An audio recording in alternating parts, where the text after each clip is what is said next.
ولم يكن له كفوا أحد فأعوذ بالله من الشيطان الرجيم الله أكبر بسم الله الرحمن الرحيم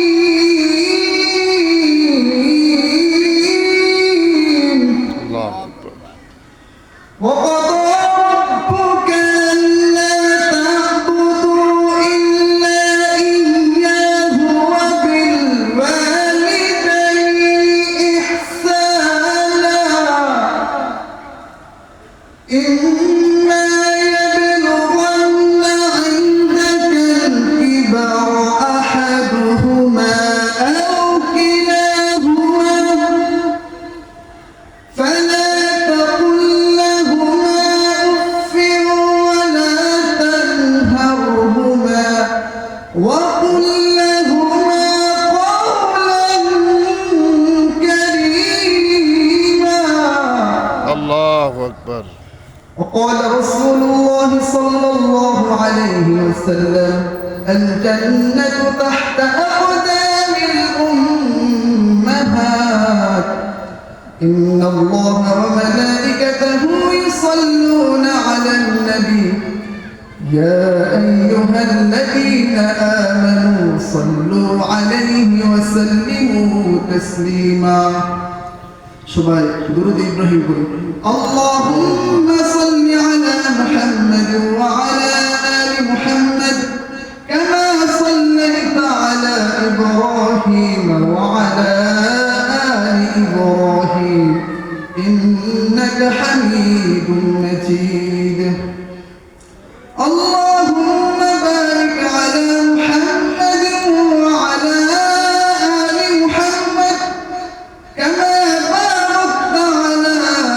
إبراهيم وعلى آل إبراهيم إنك حميد مجيد الحمد لله সমস্ত প্রশংসা মহান রব্বে কারীমের জন্য যিনি আজকে আমাদেরকে এই মসজিদের মাহফিলে আসার তৌফিক দান করেছেন এই জন্য একবার চিৎকার দিয়ে সবাই জোরে বলে আলহামদুলিল্লাহ আলহামদুলিল্লাহ আমরা কি নিজ শক্তিতে আসতে পেরেছি না আল্লাহ তাআলা আমাদেরকে এনেছেন? কে এনেছেন? আল্লাহ তাআলা এনেছেন। প্রিয় উপস্থিতি, আমি আপনাদের সামনে সূরা বানী ইসরাঈলের 23 নম্বর আয়াত তেলাওয়াত করেছি। আজকে আমি আপনাদের সামনে যে বিষয়টা নিয়ে আলোচনা করব এটা হচ্ছে মা বাবা নিয়ে, মা বাবা সম্পর্কে আলোচনা করব। আল্লাহ তাআলা বলেন وقضى ربك ألا تعبدوا إلا إياه وبالوالدين إحسانا إما يبلغن عندك الكبر أحدهما أو كلاهما فلا تقل لهما أف ولا تنهرهما وقل لهما قولا كريما আল্লাহ তাআলা বলেন আমার ফয়সালা দুইটি। কয়টি ফয়সালা? দুইটি ফয়সালা। এক নম্বর ফয়সালা হলো ইবাদত হবে একমাত্র আল্লাহ তাআলার, আর দুই নম্বর ফয়সালা হলো ইহসান হবে মাতা পিতা। বলুন তো ফয়সালা কয়টি? দুইটি ফয়সালা। আল্লাহ তাআলা বলেন এই দুইটি ফরজ কাজ, একটি হচ্ছে আল্লাহ তাআলার ইবাদত, দুই নম্বর হচ্ছে মাতা পিতার প্রতি ইহসান। Your Lord has commanded that you worship none but Him and that you go to your parents. If either of them or both of them reach old age with you, don't say them a word of disrespect or scold them, but say to them a kind words. Allahu Akbar. When you start you speaking with your parents this time, you should beautiful, fantastic speaking with your parents. If you always speaking good hand after times, you will become a successful man in this world. Subhanallah. Subhanallah. Allah Ta'ala বলেন আমার ফয়সালা হলো দুইটি। এক নম্বর ফয়সালা হলো ইবাদত হবে একমাত্র আল্লাহ তাআলার, দুই নম্বর ফয়সালা হলো মাতা পিতার প্রতি ইহসান। এরপর আল্লাহ তাআলা বলেন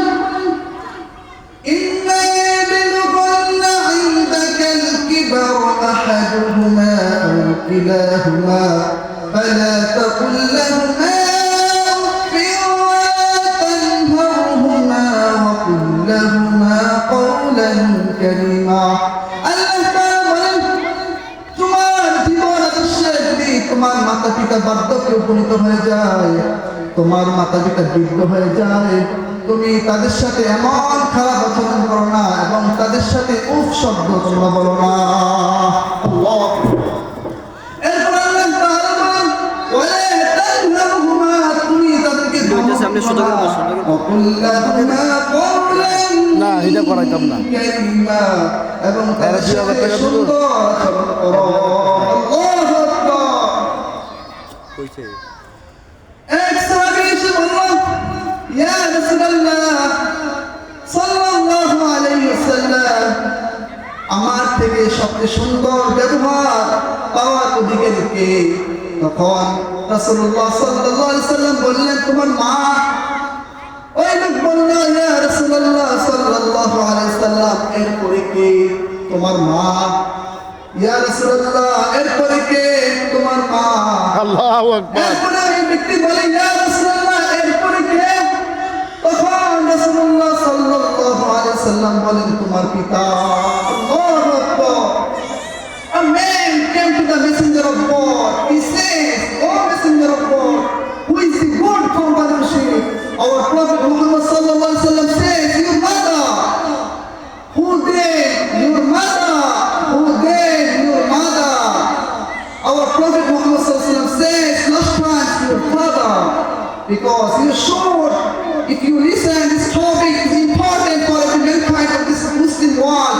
If you want to become a successful man after time, you should always respect your parents, inshallah. ইনশাআল্লাহ। যদি তুমি সাকসেসফুল হতে চাও, যদি তুমি সফল হতে চাও, মাতা পিতার সাথে ভালো ব্যবহার করতে হবে, এছাড়া কোনো বিকল্প পথ নেই, ঠিক না?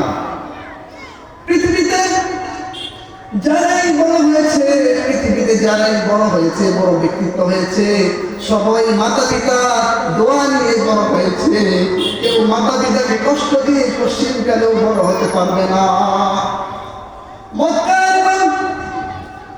মক্কার ইমাম আদেল আল কালবানি বড় ইমাম, বড় আলেম, উনি যখন লন্ডনে গিয়েছেন, ওনাকে প্রশ্ন করা হলো, আপনি এত বড় ইমাম কিভাবে হতে পেরেছেন? তখন সে বলল, আমি ছিলাম শয়তানের হাড্ডি, আমার কাছ থেকে শয়তানি শিখে শিখে গ্রামের ছেলেপেলেরা শয়তানি করে, আমি ছিলাম এক নম্বর শয়তানের হাড্ডি। কিন্তু যখন আমি শয়তানি করতাম, আমার মা বলতো, আল্লাহ তাআলা তোকে কেমন ইমাম বানিয়ে, আল্লাহ তাআলা তোকে কেমন ইমাম বানিয়ে। এই বদুয়া যখন করে আমার মা, আল্লাহ তাআলা এই দোয়া কবুল করেছে, যার কারণে আমি কাবার ইমাম হয়েছি। আল্লাহু আকবার। If you become successful, you should always respect your parents, your mother. After times, you will become a successful man in this world. আপনি যদি সফল হতে চান, আপনার পিতা মাতাকে সম্মান করতে হবে, তাদেরকে টাকা পয়সা দিতে হবে, তাদের খোঁজ খবর নিতে হবে। যদি আপনি এগুলো করেন, আল্লাহ তাআলা আপনাকে সকল দিক দিয়ে সফলতা দান করেন। সুবহানাল্লাহ। সুবহানাল্লাহ। আযান দিতেছে। সবাই আমার জন্য দোয়া করবেন, আল্লাহ তাআলা যেন আমাকে দ্বীনের খেদমতে কবুল করে। আসসালামু আলাইকুম ওয়া রাহমাতুল্লাহি ওয়া বারাকাতুহু। আযান হইতেছে সবাই। আযান হচ্ছে, সবাই ওযু করে মসজিদে চলে যান। আযান হইতেছে না? না, বন্ধ করো। পাগল নাকি? দাঁড়াও, বাইরে আযান হয়, তোমার এনে ওয়াজ করবো। হোক জামাত, তাহলে আযান হইতেছে না? আযান হইলে নাই, পাগল নাকি?